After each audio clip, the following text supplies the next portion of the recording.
صدقہ فطر کے بارے میں رہنمائی فرما دیں. صدقہ فطر کے بارے میں میں نے تفصیلی ویڈیو بھی ریکارڈ کرائی ہوئی ہے. دیکھیں یہ 1 سا آپ نے دینا ہوتا ہے اناج صدقہ فطر. بخاری مسلم میں آیا ہے کہ نبی علیہ السلام نے صدقہ فطر 1 سا مقرر کیا تھا. اناج جو کی شکل میں، گندم کی شکل میں، کھجور کی شکل میں، پنیر کی شکل میں، کشمش کی شکل میں، یہ ساری چیزیں بخاری مسلم میں آئی ہیں. اور ہر بڑے چھوٹے ایون 1 دن کے بچے کی طرف سے بھی، خواہ غلام ہے یا آزاد ہے، مرد ہے، عورت ہے، بوڑھا ہے، بچہ ہے، وہ اس نے ادا کرنا ہے 1 سا. یہ نبی علیہ السلام نے اسے مشروع فرمایا. اور ابو داؤد کے اندر حدیث موجود ہے کہ نبی علیہ السلام نے جو روزہ دار کے روزے میں جو کمزوریاں رہ جاتی ہیں نا، کبھی فوش گوئی ہو گئی، کوئی اور گناہ کا کام ہو گیا، اس کی کمپنسیشن کے لیے مشروع فرمایا اسے کہ ہر شخص نے یہ ادا کرنا ہے. اور صحابہ کرام اسے عید سے پہلے پہلے ادا کرتے تھے، اور پریفریبل یہ کہ بالکل آخری دنوں میں آپ اسے ادا کریں. اب اس حدیث کی طرف آئیں جو بخاری مسلم میں موجود ہے کہ وہ سا کیا ہے.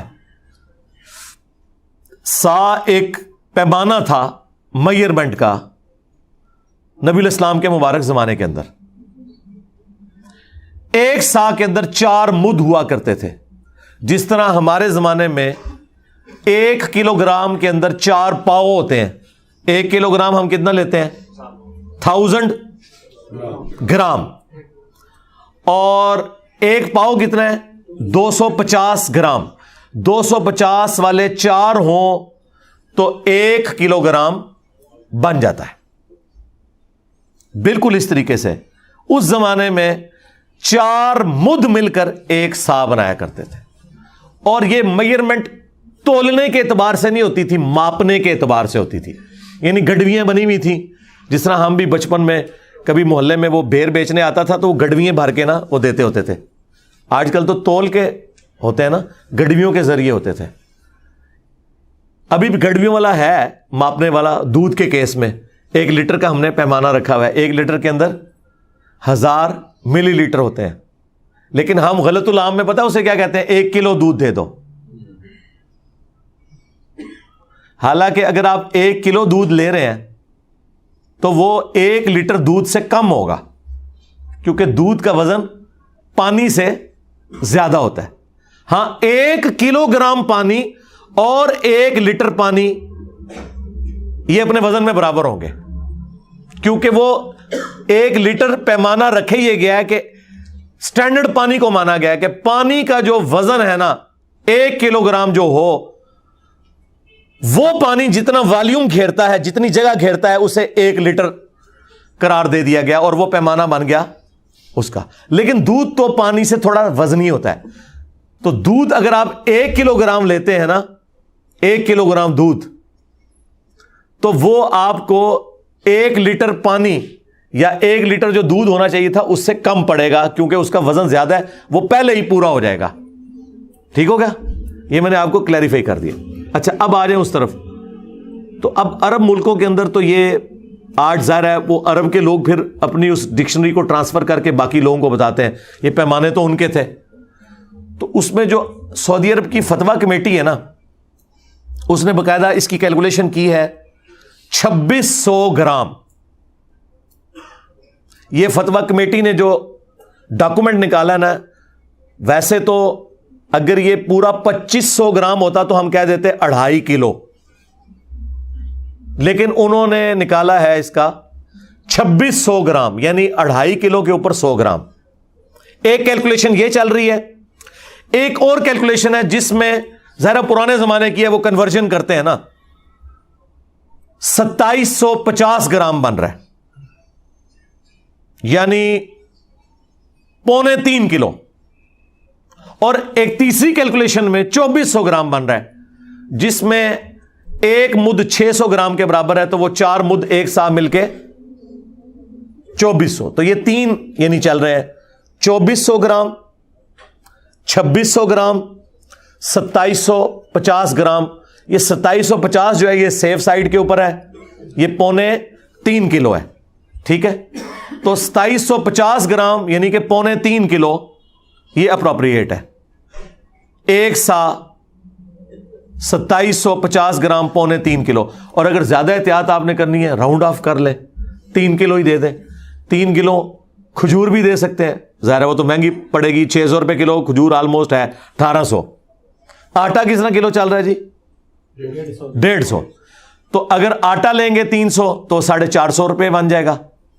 ٹھیک ہے, کشمش لیں گے تو ہزاروں میں بنے گی, پنیر لیں گے ہزاروں میں بنے گی. اچھا یہ سب پھر وہ آپ نے 3.25 کلو یا 3 کلو سب کے لیے وزن ایک ہی ہے, ایک سا, کیونکہ بخاری مسلم میں ہے کہ ایک سا دیتے تھے اناج, اور پھر ساتھ یہ ہے کشمش, پنیر, کھجور, گندم, جو اناج ہے وہ سارے کا سارا اس میں آتا ہے.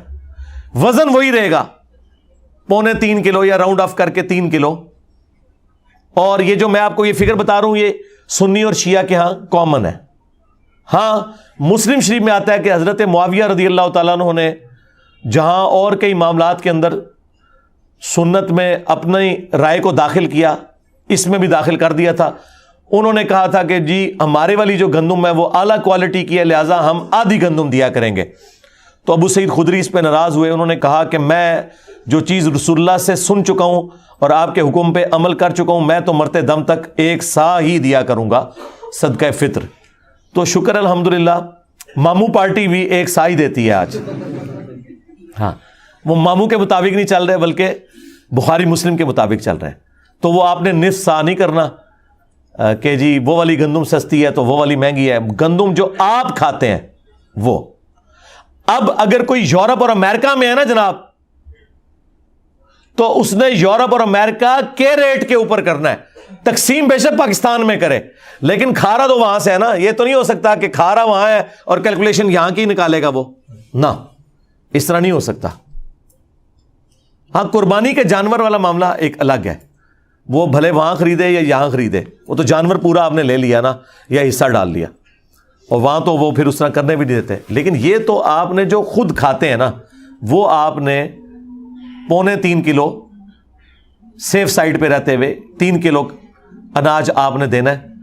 تو اگر آپ آٹے کے مطابق کیلکولیشن کر لیں, اچھا یہ آٹا بھی 150 روپے کلو اس کے لیے جو 150 والا آٹا, اگر کوئی دیسی آٹا لے رہا ہے اور وہ اوپر ہے تھوڑا سا تو وہ اس اعتبار سے زیادہ ریٹ لگائے گا. ہاں دیسی کا ہے 150 ہے, چلو ٹھیک ہے.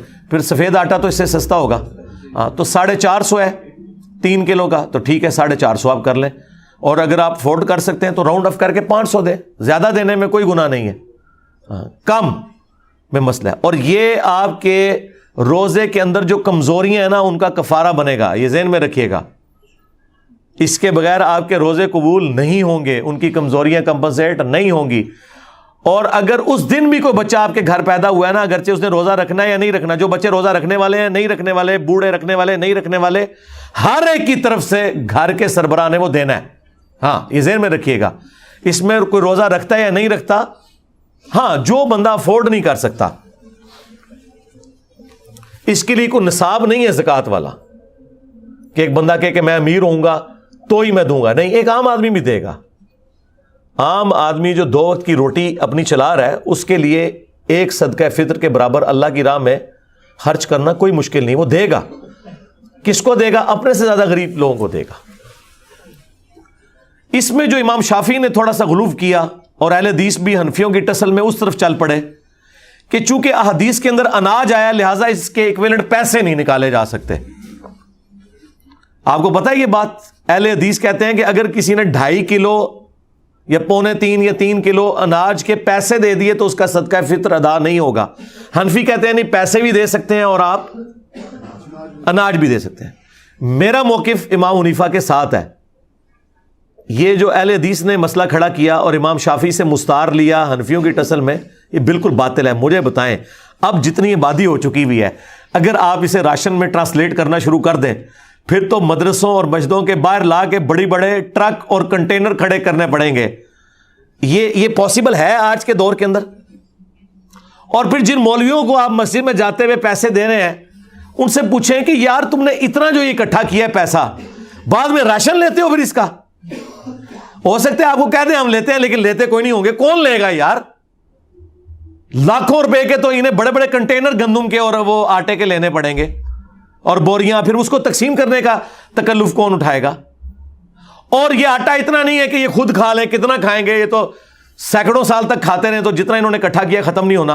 اور بس وہ پیسے لگا رہے ہیں اپنی گاڑیوں کے پیٹرول کے اوپر اور اپنے گھر کے بجلی کے بلوں کے اوپر.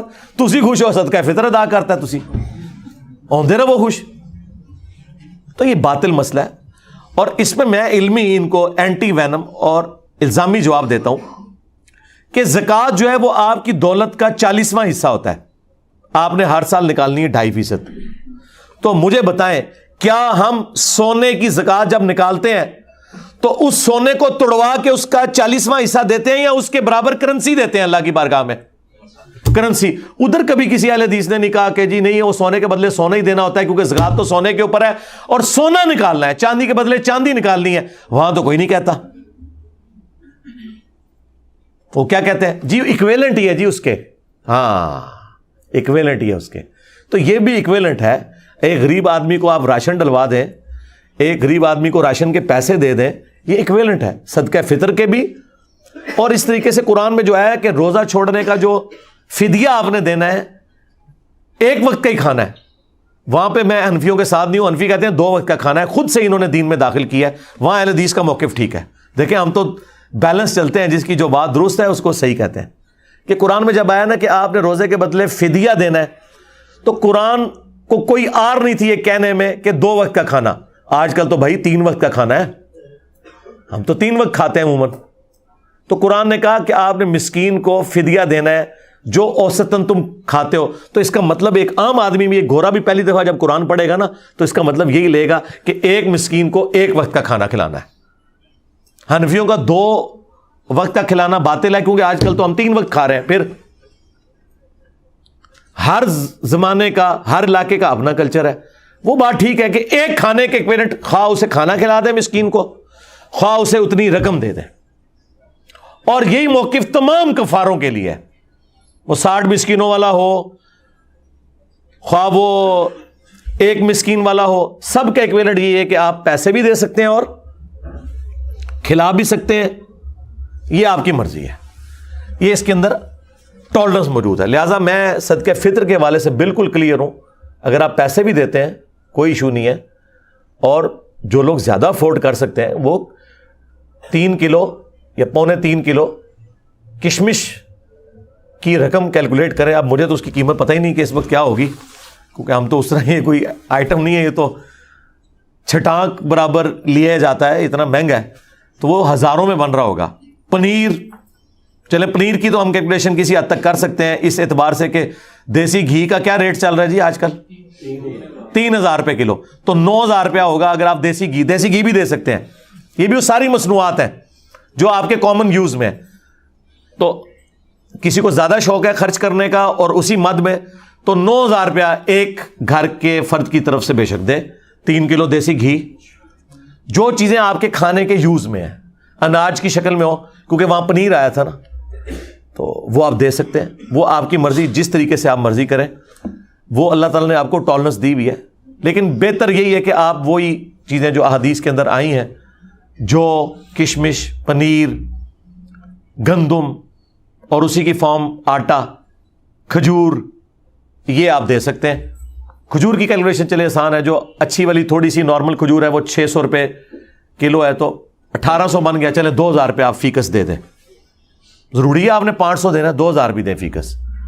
اور ہر گھر کے ہر فرد کی طرف سے آپ نے دینا ہے. جو بیچارے افورڈ نہیں کر سکتے وہ نہ دیں, وہ لے لیں.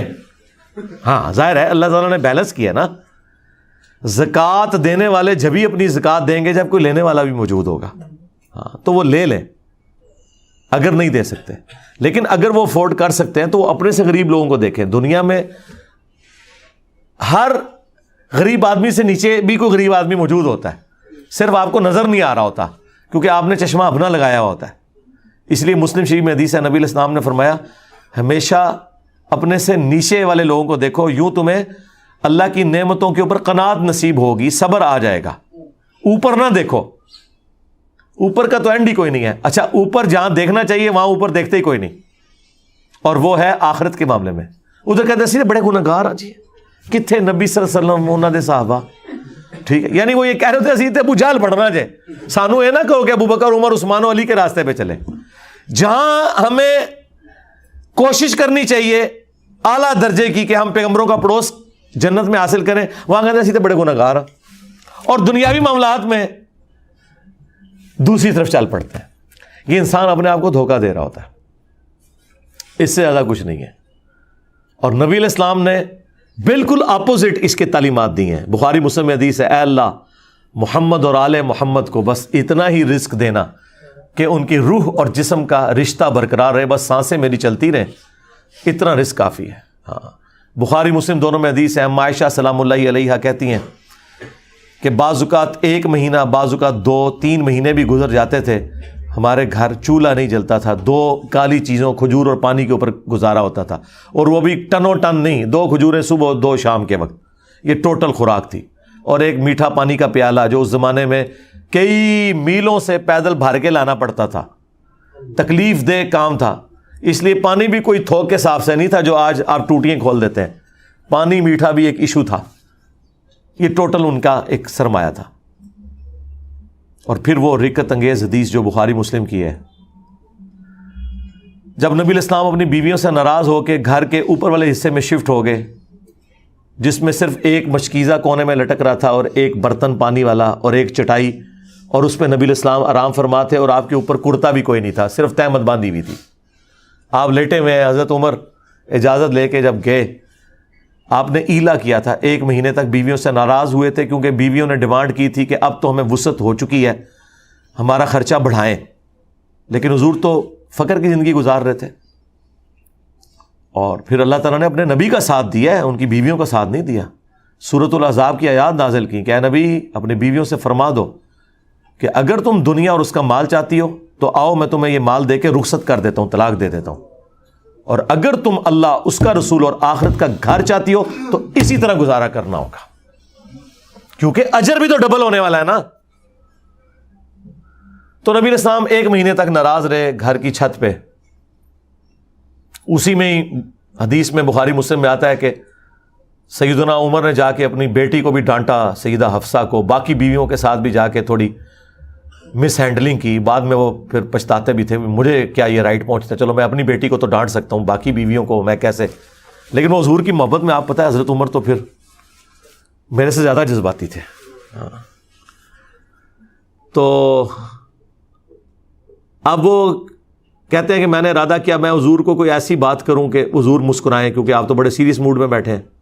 تو میں نے جاتے ہی کہا یا رسول اللہ دیکھیں جب تک ہم مکے میں تھے نا، ہماری بیویاں کتنی ہمارے کنٹرول میں تھیں، لیکن یہ انصار کی بیویاں تو اتنی تیز ہیں کہ انہوں نے اپنے مردوں کو دبا کے رکھا ہوا ہے، اور ان کو دیکھ دیکھ کے ہماری بیویاں بھی ہم پہ شیر ہو گئی ہیں.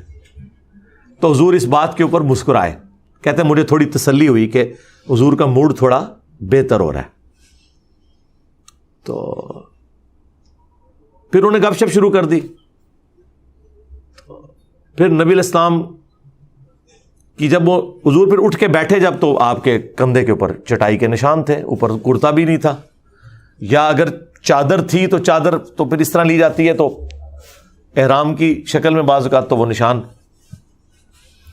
حضرت عمر نے رونا شروع کر دیا کہ یا رسول اللہ آپ اللہ کے رسول ہیں اور آپ کی یہ حالت ہے، اور کیسر و کسرا دنیا کے مزے لوٹ رہے ہیں، اور آپ اللہ کے پیغمبر ہو کر دنیا اور آخرت میں انسانیت کے سردار ہو کر آپ کی حالت ہے. تو نبی علیہ السلام نے ایک جملہ بولا، بڑا سخت جملہ تھا. آپ نے فرمایا لگتا ہے عمر دنیا کی حقیقت ابھی بھی تم پر نہیں کھلی. باقی بابے تو شاہی کوئی نہیں، تبھی تو یہ نذرانے بٹور رہے ہیں.